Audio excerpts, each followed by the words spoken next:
I'm not here to make you a great leader because you already are one. Because most of the time, the problem is not that we don't know what to do. The problem is that we're not doing what we already know.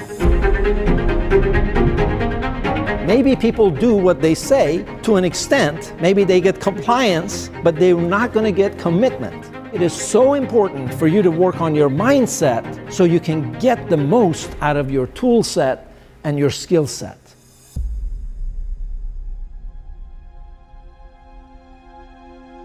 I was promoted to the regional plant manager. I had 2 plants. I was excited. Here I am. This is my opportunity to go and prove myself, to make a difference. Everything actually seemed pretty good when I showed up, and the house of cards just fell. We actually had the worst quality record in the company. We had 7 quality incidents in 1 year. All the other plants, the other 4 combined, had 2.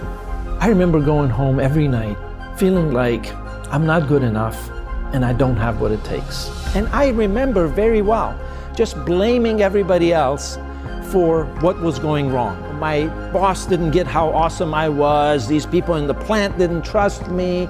I didn't have any resources, any money to invest in development, all of this kind of stuff. And it was so impactful when I finally saw that I was the problem.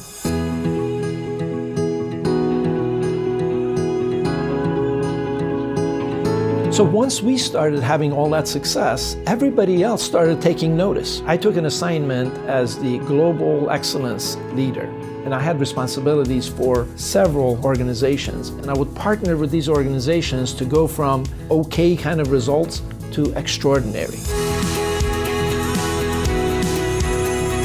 It's very much my own story of, look, if you want to transform anything else, the first thing you need to do is look at yourself. I realized that at some point, all of those problems fell into 1 of 3 categories. Either I created them, or I contributed to them, or I had been tolerating them. It was like every time I showed up somewhere, I brought me with me.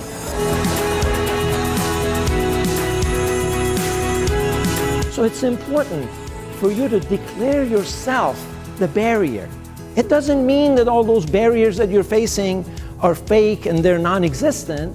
It just means that you are willing to take responsibility for addressing them instead of blaming other people. I've learned that when people really believe that something positive is in their future, they can handle any kind of adversity.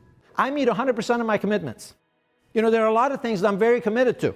Like, for instance, I've had an exercise program for years that I'm very committed to, and if the weather is nice and I got enough sleep and I feel like getting up in the morning, man, I'm on it. I'm 100% committed. Unfortunately, we do the same thing. We set our sights on a transformation, we do our part, then if it doesn't work, we do some more stuff, and then at some point we throw our hands up and say, I guess that's just not going to work.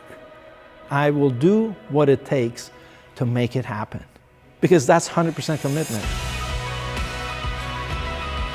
Most importantly, I want to compel and empower you to take your organization beyond the constraints of the past and to the next level of performance and fulfillment. At the end of the day, I am the one, and I know that it's not about me. If it's to be, it's up to me, but it's about something greater than me.